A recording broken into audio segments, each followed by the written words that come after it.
Like, what a right? special thing to be able to see Eddy Alvarez, like a multi-time, multi-sport, multi-season Olympic medalist, going bananas over watching the Olympics. How would you describe your passion for the Olympic competitions, and like how much are you how connected do you feel while watching this whole thing? Oh, I'm a huge Olympic fan. I've been for as long as I can remember. It's something that's always been very um, that my family's been very enthusiastic about growing up. It was always on. It's something that we always look forward to, and I just so happen to be in a sport and grow up in a sport that was the highest pinnacle of reaching that level of that sport was getting to the Olympics. So just being able to bring that over to this side and the baseball side and have it be as excited to watch as I am excited to watch it. It's really cool to see. Eddie, I think I told you at spring training, my first job was in Lake Placid, New York, or right outside of Lake Placid, New York, back in the late 80s when Lake Placid, it hadn't shifted yet west. So, my first job was covering whatever sport was coming into town for the World Cup that weekend, right? It'd be luge this weekend, it'd be ski jumping next weekend, figure skating. We didn't have short track back then yet. But I always marvel at the athletes of those sports because they get their moment in the sun once every 4 years. It's not baseball where you get to go be a professional. They're going to keep competing in luge, and luge is a big deal in Germany and parts of Europe, but not here in the U.S., right? So, Right. like, you live that life as a short track speed skater. What is that like? Where you get that opportunity. You went through a lot, the 2 feet and the surgeries, everything you needed to do to get back. But you made that Olympics first, right? You began as the short track speed skater as far as your Olympic career. I just think people have no appreciation for the work that goes in for that one opportunity every 4 years. What is that like to see that through, to become an Olympian, to medal in it, like that entire experience? Right. Yeah, it's a much different world than the baseball world. Um, I mean, we can dissect it in so many ways. But yeah, like going overseas and competing is a much different experience than competing what was like here in the United States. You go to the Netherlands, you go to Japan, you go to Korea, South Korea. Like it's a whole different world. You're walking around like you're part of a boy band kind of thing.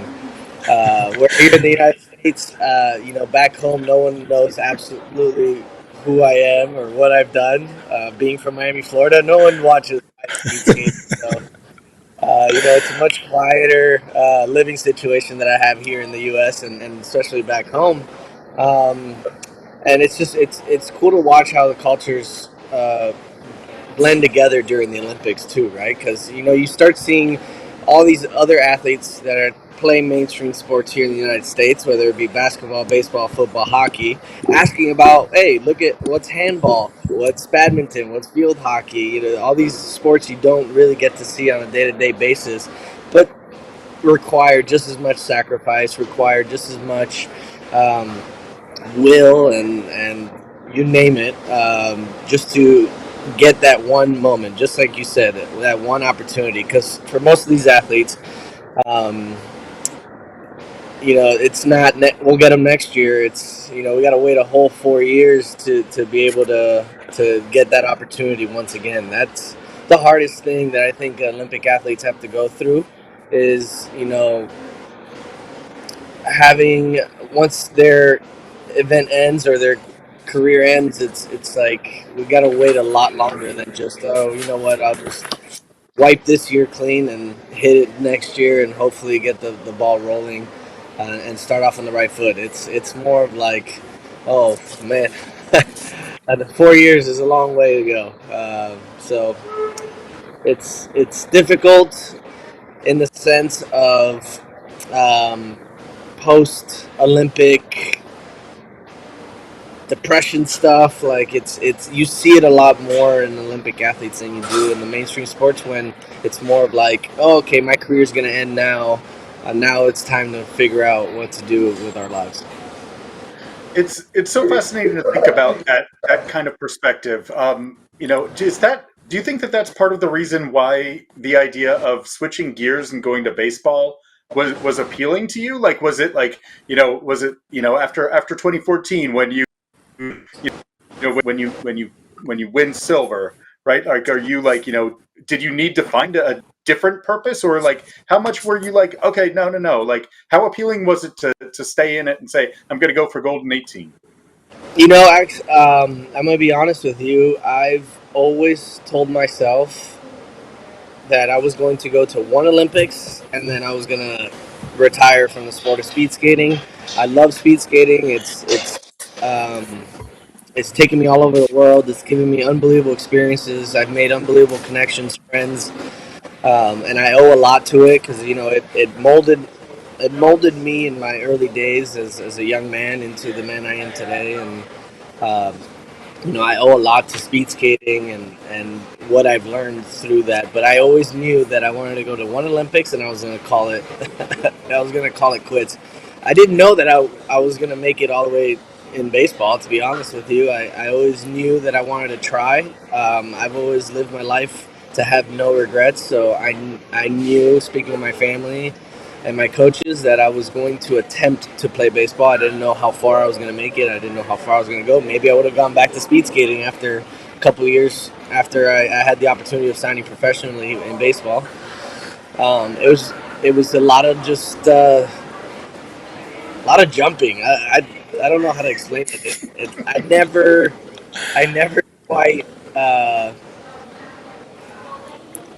It's hard for me to explain. I never put something to rest completely.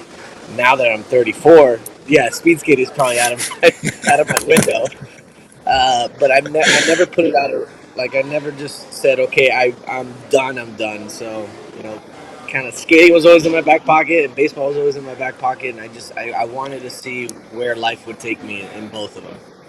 Yeah, well, I'd love to go back on that a little bit. Like, please explain like how a kid from South Florida ends up being being a speed skater on ice It's not and as strange as also, you think. I promise. okay. Well, yeah, I'd love to hear that then, and also like and also like the role, like how you did, um, how you were picking your own pockets as you were talking about baseball and the speed skating upbringings. Yeah, so I don't know. Have you ever traveled to Miami in the '90s? Were you ever in the on that? Were you in the night? I mean, it's a movie scene, right? You see the life outside at South Beach. You see everyone on rollerblades. A certain type of music genre was playing. I mean, Miami in the '90s was a beautiful time, and I just so happened to grow up in that era. My parents would always take me to South Beach on the weekends to go skate, and uh, it I became good enough to have attention from a skate shop. I was sponsored by a skate shop when I was little. I was like a little skating billboard with the skate shop name all over me, shirts, I mean, you name it. And I just so happened to be stopped by two recreational speed skaters who said, "Oh my God, your son should try speed skating." Obviously, being from Miami, we've never heard of that sport, and my parents were like, "Okay, what is that? All right, we'll try it out." A couple years later, I became national champion, and that's when the whole story begins. And I don't even know if Alex knows this. I had a conversation with you, Eddie, at spring training, but in the '90s, I did play by play for a fledgling league called Roller Hockey International, and there was a There we go. belief that roller hockey was going to make hockey a more popular sport in the U.S. And it was the weirdest season because half the league was minor league ice hockey players, and half the league were rollerbladers from Miami. And some teams, like South Florida, right? And I swear, like the first half of the season, the Miami guys were skating circles around these hockey guys because the hockey guys you couldn't stop. There was no hockey stop. There was no, it was a completely different thing. But you're right, it was a culture in the '90s It was a that culture. was sort of, yeah, it was permeating the entire country. Yeah, it was a culture, and I wish it was still a culture. But yeah, you don't see it. But it's true. I mean, things evolve and life changes, and you really just don't see rollerbladers out in Miami anymore. We probably won't get a rollerblader turned to ice skater from Miami anymore. I mean, it's unfortunate, but it's, I get to hold that proudly. I get to hold my city, or represent my city very proudly. Me and another a friend of mine, Jennifer Rodriguez, who also did the same thing. She was a step ahead of me, so I followed in her footsteps. She won, a couple medals in the Olympics, turned from inline speed skater to ice speed skater, and moved to Salt Lake City to train. And I did the same thing as her, so she kind of paved the way for me. But yeah, it's a I don't want to say it's a dying sport, but I just don't see it as much as I used to.